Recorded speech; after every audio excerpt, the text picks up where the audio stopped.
Halo, assalamualaikum warahmatullahi wabarakatuh. Kawan-kawan, bersama saya lagi Ahmad Satria Fazrul Rahman. Oke, nasi sudah menjadi bubur Indonesia senior di Piala AFF atau kali ini Asian Mitsubishi Electric Cup gugur di babak grup ya, belum sampai ke semifinal dan ini menjadi salah satu catatan terburuk tim nasional Indonesia. Saya ulangi lagi, salah satu ya kawan-kawan, salah satu hasil terburuk oleh tim nasional Indonesia di ajang piala ini semenjak bergulirnya piala ini. Dan ini memperpanjang rekor belum pernah memenangkan atau mengangkat trofinya tim nasional Indonesia pada kejuaraan ini.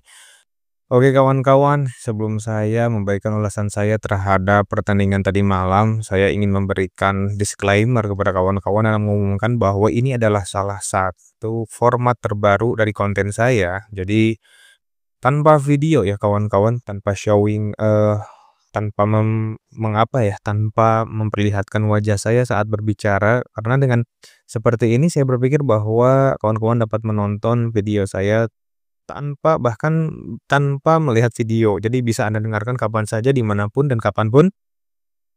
Ya, seperti di platform, platform podcast-podcast itu lah ya kawan-kawan. Dan insya Allah mudah-mudahan ini juga bisa saya upload di platform podcast sehingga Anda juga dapat mendengarkan saat Anda menyetir dan saat Anda bersantai, kemudian sambil belajar dan lain sebagainya.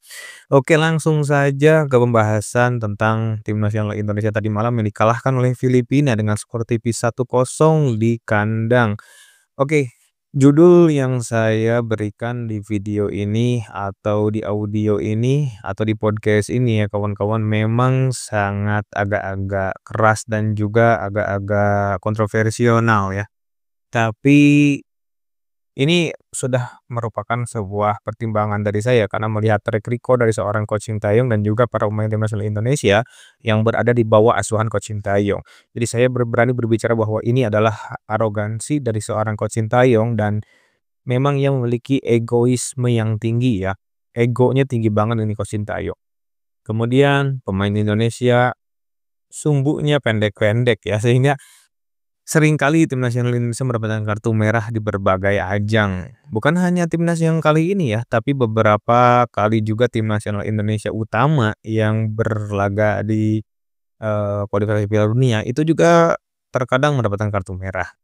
Oke, mengenai arogansi dari Coach Sintayong, mengapa saya berani berbicara seperti itu? Karena memang mari kita lihat kepada susunan pemain yang dipanggil oleh Coach Sintayong. Ya, kita mengerti lah ya dari awal. Jadi dari awal juga kita sudah paham dan sudah sadar bahwa tim ini tidak diproyeksikan untuk untuk menjuarai lah dalam hal ini. Jadi tidak ada target juara dari PSSI ya kan, tetapi ini kan harkat dan martabat bangsa ya kawan-kawan. Apapun itu timnas manapun yang dikirim untuk Piala AFF ini, meskipun junior ataupun senior, ini akan dicatat oleh sejarah ya. Bahkan Filipina sendiri pun mencatat bahwa sampai saat ini mereka mampu 3 kali mengalahkan tim nasional Indonesia. Catatan apapun itu, meskipun di catatan kaki terdapat bahwa tim nasional yang dikirimkan adalah tim nasional junior, mereka tidak akan peduli. Sebagaimanapun kita tidak peduli tentang kita pernah mengalahkan Jepang 7-0, kita mengalahkan tim-tim kuat berapa kosong, padahal ada catatan di sana bahwa Jepang itu sama sekali belum memiliki liga yang profesional seperti sekarang ya kawan-kawan. Tapi ya kita tidak mau tahu, yang penting kita dulu pernah mengalahkan Jepang. Nah, begitupun yang terjadi bagi tim nasional Indonesia kawan-kawan ya. Jadi tim nasional lain seperti Laos yang menahan imbang kita di kandang, kemudian juga Filipina dan juga Vietnam, mereka tidak peduli dengan timnas mana yang dikirim oleh tim nasional Indonesia. Yang penting ini dicatat oleh sejarah bahwa mereka pernah mengalahkan kita pada pagelaran Piala AFF kali ini. Maka dari itu, ya harkat dan martabat bangsa tadi malam emang diinjak-injak juga lah ya oleh Filipina. Dan kemudian arogansi STY ini menurut pandangan saya itu dimulai saat pemanggilan pemain.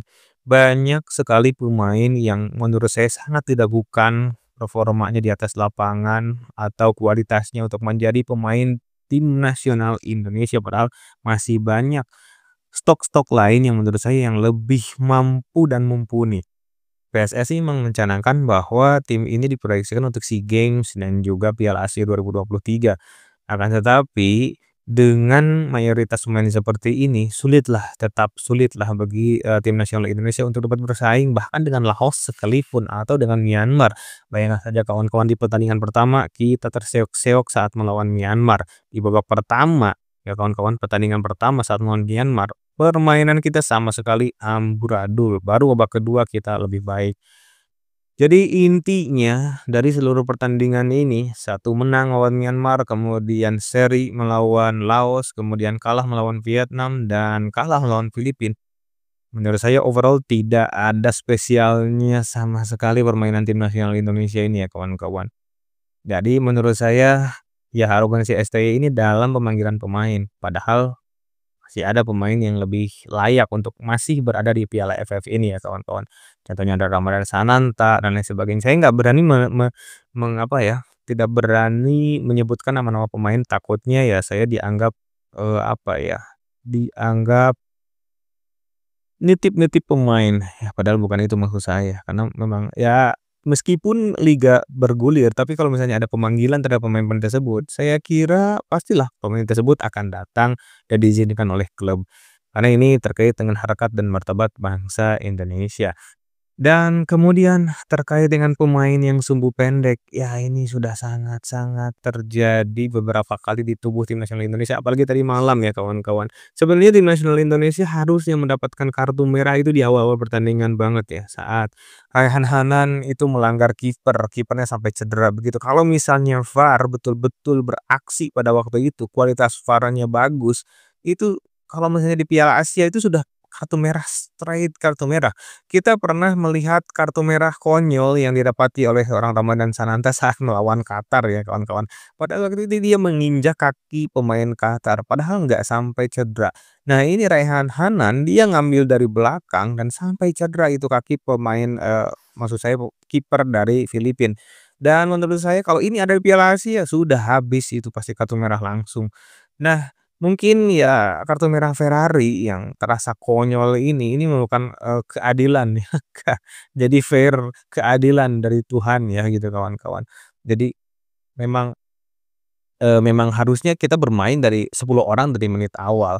Nah Ferrari nih kawan-kawan, Ferrari ini aduh padahal dia kapten, harusnya ia bisa mengelola emosi, akan tetapi dengan provokasi yang minim yang dilakukan oleh Aguinaldo, kapten dari Filipina, itu malah membuat Ferrari ini hilang konsentrasi dan fokus sehingga ia malah melakukan pelanggaran yang fatal dan konyol. Kita juga bisa melihat bahwa Ferrari sangat menyesal dengan perilakunya, tapi ini tidak terjadi satu 2 kali di tim nasional Indonesia. Saya bertanya-tanya apakah coach Sintayong itu tidak memberikan, tidak memberikan pelatihan kelola emosi gitu di tubuh tim nasional Indonesia sehingga terjadi hal seperti ini dan ini sangat merugikan karena tidak terjadi di kotak kita ya kawan-kawan, ini terjadi di kotak lawan yang harusnya sangat memberikan advantage bagi kita semuanya. Oke, kembali ke pembahasan awal ya, bahwa memang tim nasional Indonesia ini tidak diproyeksikan untuk menjadi juara, akan tetapi tetap saja kita tidak bisa, lepas dari penyesalan dan juga kesedihan atas kekalahan tim nasional Indonesia. Ya kita masihlah bisa menghibur diri bahwa kita nanti di Maret kita akan melawan Australia, lanjutan dari, kualifikasi Piala Dunia. Tapi kalau misalnya seperti ini terus, saya kira tim nasional Indonesia ya kecil kemungkinan akan melaju ke babak Piala Dunia ya. Tapi apapun itu, ini sepak bola tidak bisa ditebak, semuanya masih memiliki kemungkinan dan Indonesia pun masih memiliki kemungkinan untuk lolos ke babak selanjutnya, round keempat atau langsung lolos ke Piala Dunia tanpa masuk ke round keempat. Kita lihat saja bagaimana kiprah Sintayong. Kalau misalnya bilang Sintayong out untuk sekarang ini, menurut saya masih terlalu dini lah.